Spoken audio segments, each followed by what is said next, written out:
সবাইকে শুভেচ্ছা জানাচ্ছি। আমি নবদ্বীপ মল্লিক। তো দর্শক, আমরা এই যে জায়গায় দাঁড়িয়ে আছি এটা হচ্ছে আপনার খুলনা জেলা কয়রা উপজেলা, গ্রামের নাম হচ্ছে বামিয়া। তো এইটা মনে করেন যে আপনার এখানে একটা লেবু বাগানের ভেতরে ইন্টার ক্রপ হিসাবে দেওয়া হচ্ছে আপনার সুইঝাল। তো দেখতে পাচ্ছেন যে লেবু গাছ বড় বড়, অনেক বেশ বড় বড় সাইজের লেবু গাছ। এখানে এই আপনার লেবু এবং সুই এই দুটো চাষ সমন্বিতভাবে যে করতেছেন উনি হচ্ছে আপনার ওনার নাম হচ্ছে আপনার প্রফেসর রেজাউল করিম স্যার। তো স্যার অনেকদিন আমার সাথে ওনার পরিচয়, অনেকদিন ধরে ওনার এই প্ল্যানিংটা করা যে লেবু আর চুইটা উনি এক সাথে আর কি লাগাবেন। তো আমরা এখন যেটা দেখতে পাচ্ছি এখানে কিন্তু লেবু এবং চুইটা সাথী ফসল হিসাবে, মেন ফসল হিসাবে আপনার লেবুটা লাগানো হয়েছে। তো এখানে স্যারের প্রায় আপনার 4টে প্লট মিলে লাগানো। এখানে 4টে প্লটে প্রায় আপনার 50 থেকে 55% জমি। এখানে আপনার 1000 সুইঝালের চারা রোপণ করা হয়েছে, এই যে দেখতে পাচ্ছেন। তো আমরা কিভাবে রোপণ করতে হয় ওটাও দেখাবো। এই যে আমার পাশের যেটা দেখতে পাচ্ছেন এই পানি দেওয়া হচ্ছে, এটা অলরেডি রোপণ হয়ে গেছে।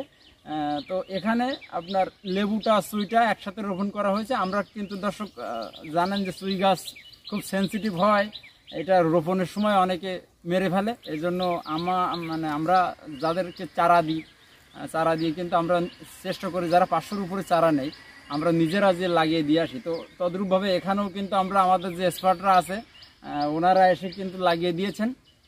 দিয়ে এবার এতে কীভাবে পরিচর্যা করতে আমরা টোটালি কিন্তু বুঝিয়ে দিই।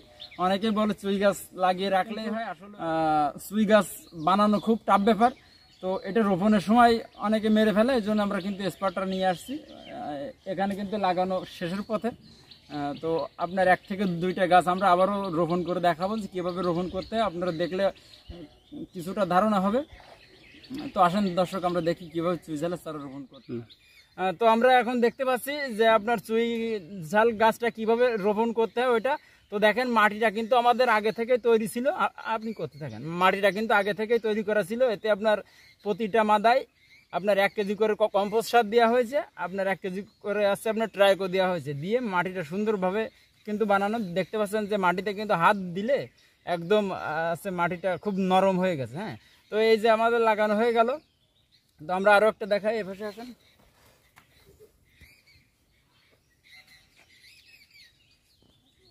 লাগান সমস্যা নেই।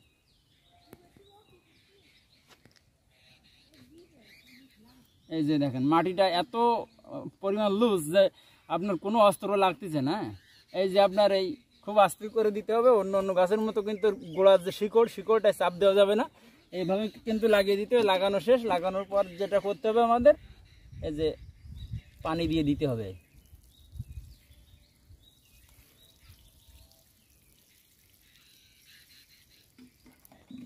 তো দর্শক, এইভাবে কিন্তু সুইঝালের চারা রোপণ করতে হয়।